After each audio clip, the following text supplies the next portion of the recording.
அனைவருக்கும் வணக்கம். 10ஆம் வகுப்பு மாணவர்களுக்காகவும் போட்டித் தேர்வு தகுதித் தேர்வுக்கு தயாராகுவோருக்காகவும் 10ஆம் வகுப்பு இயல் 6 இலக்கணத்தை தான் நம்ம இந்த வீடியோவில் பார்க்க போகிறோம்.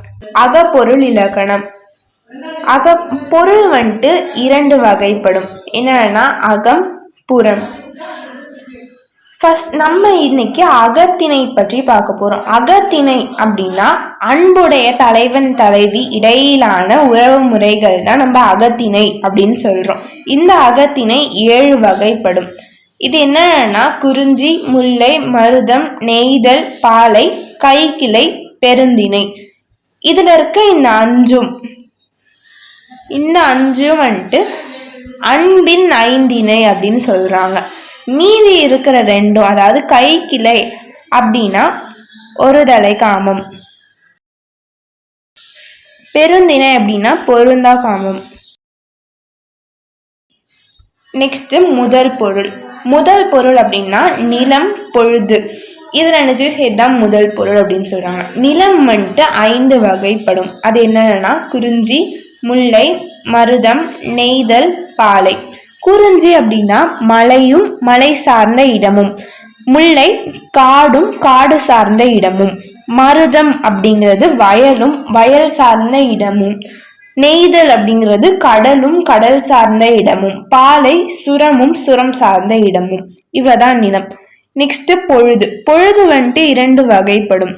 பெரும்பொழுது, நெக்ஸ்ட் சிறு பொழுது. ஃபர்ஸ்ட் பெரும்பொழுதுனா ஒரு ஆண்டிற்கான 6 கூறுகள். அதை தான் நம்ம பெரும்பொழுதுன்னு சொல்றோம். இது வந்துட்டு 6 வகைப்படும். அது என்னன்னா கார்காலம், குளிர்காலம், முன்பனி காலம், பின்பனி காலம், இளவேநீர் காலம், முதுவேநீர் காலம். இப்போ ஃபர்ஸ்ட் கார்காலம் அப்படிங்கிறது ஆவணியும் புரட்டாசி மாதமும் சேர்ந்துதான் கார்காலம் அப்படின்னு சொல்றாங்க. கார்காலம் அப்படின்னா மழைக்காலம் தான் கார்காலம். இது வந்துட்டு ஆவணி மாசத்துலயும் புரட்டாசி மாசத்துலயும் இருக்கும். நெக்ஸ்ட் குளிர்காலம் வந்துட்டு ஐப்பசி, கார்த்திகை இந்த 2 மாதங்கள்ல தான் இருக்கும். முன்பனி காலம் அப்படின்னா மார்கழி மாதமும் தை மாதத்திலையும் இருக்கும். பின்பனி காலம் ஆசியும் பங்குனியும். இளவேநீர் காலம் சித்திரை, வைகாசி இந்த மாதங்கள்ல இருக்கும். முதுவேநீர் காலம் அப்படின்னா வெயில் காலம் முடிகிற சீசன். அது வந்துட்டு ஆடி மாசத்துலயும் ஆடி மாசத்துலயும் வரும். இதை வந்துட்டு நம்ம இந்த ஆர்டரை மட்டும் நம்ம ஞாபகம் வச்சுக்கிட்டா போதும். கார்காலம், குளிர்காலம், முன்பனி காலம், பின்பனி காலம், இளவேநீர் காலம், முதுவேநீர் காலம். நெக்ஸ்ட் நீங்க கார்காலம் நேரம் ஆவணி புரட்டாசின்னு போட்டுட்டு அப்படியே அடுத்த மாதங்கள் எல்லாத்தையும் 2 பிரிச்சு ஒன்றுக்கு நேரம் எழுதிட்டாலே கரெக்டா வந்துடும் இது. நெக்ஸ்ட் சிறு பொழுது.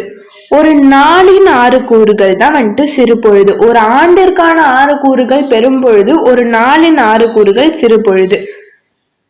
இது என்னன்னா காலை, நண்பகல், ஏற்பாடு, மாலை, யாமம், வைகறை. இதெல்லாம் தான் வந்துட்டு 6 சிறு பொழுதுகள்.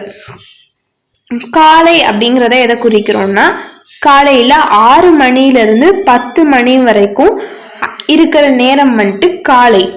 நெக்ஸ்ட் நண்பகல் அப்படின்னா காலை 10 மணியிலிருந்து 2 மணி வரைக்கும் நண்பகல். ஏற்பாடு அப்படின்னா பிற்பகல் 2 மணி முதல் 6 மணி வரை ஏற்பாடு. மாலை அப்படின்னா 6 மணி சாயங்காலம் 6 மணியிலிருந்து இரவு 10 மணி வரைக்கும் இருக்கிற நேரத்தை வந்துட்டு மாலை அப்படின்னு குறிப்பிடுறோம். யாமம் அப்படின்னா இப்ப நடு ஜாமம் சொல்றோம்ல, அதான் யாமம். 10 மணியிலிருந்து இரவு 2 மணி வரை யாமம். வைகறை அப்படின்னா இரவு 2 மணி முதல் காலை 6 மணி வரை வைகறை. இதுல இந்த ஏற்பாடு அப்படிங்கிறத வந்துட்டு நம்ம பிரிச்சு எழுதலாம். அதாவது எல் கூட்டல் பாடு அப்படின்னு பிரிக்கலாம். இந்த எல் அப்படின்னா சூரியன், பாடு அப்படின்னா மறையும் நேரம். சூரியன் மறையிற நேரம் அதாவது 2 மணிலிருந்து 6 மணி வரைக்கும் தான் வந்துட்டு ஏற்பாடு அப்படின்னு நம்ம சொல்றோம். இந்த நேரத்துல சூரியன் வந்துட்டு மறைஞ்சிரும். நெக்ஸ்ட் ஒரு திணைக்கும் அதாவது ஒரு நிலத்துக்கும் அதுக்கான பொழுது இருக்கும். பெரும்பொழுதும் சிறு பொழுதும் இருக்கும்.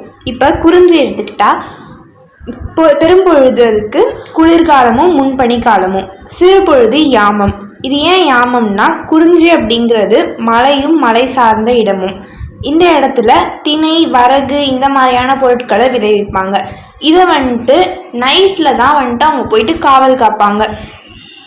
இந்த யாமம் அப்படிங்கிற நேரத்தில், அதாவது இரவு 10 மணி முதல் காலை 2 மணி வரைக்கும் அதை அவங்க பாதுகாத்துட்டு இருப்பாங்க, அதாவது காவல் காப்பாங்க. அதனால் இது அவங்களுடைய மெயின் தொழிலே. அதனால தான் இதுக்கான சிறுபொழுது யாமம். அடுத்து முல்லையில் பெரும்பொழுது கார்காலம், சிறுபொழுது மாலை. ஏன்னா முல்லை காடும் காடு சார்ந்த இடமும். இவங்களுடைய மெயின் தொழில் நிறை மேய்தல். இவங்க இந்த மாலை நேரத்தில் தான் மாடு மேய்க்கிறதுக்காக போவாங்க. நெக்ஸ்ட்டு மருதம்க்கு பெரும்பொழுது 6 பெரும்பொழுதுகளுமே. அது 6 என்னென்னா கார்காலம், குளிர்காலம், முன்பனிக்காலம், பின்பனிக்காலம், இளவேநீர் காலம், முதுவேநீர் காலம். இந்த 6மே மருதம்கான பெரும்பொழுது. சிறுபொழுது வைகறை.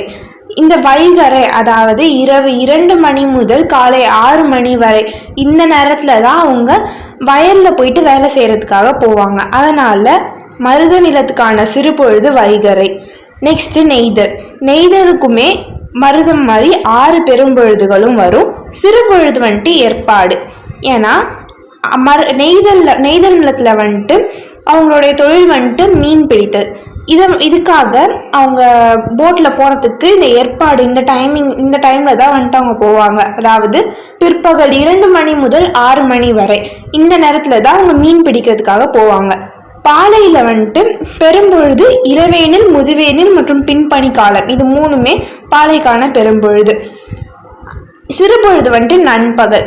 இந்த பாலை நிலத்தில் அங்கே இருக்கக்கூடிய மக்கள் அவங்களுடைய தேவைக்காக சூறையாடிட்டு வருவாங்க. அதாவது அங்கே வர மக்கள்கிட்ட இருந்து அவங்க ஏதாவது வச்சுருப்பாங்கல்ல பொருள், அதை திருடுறது தான் அவங்களுடைய மெயின் தொழிலே.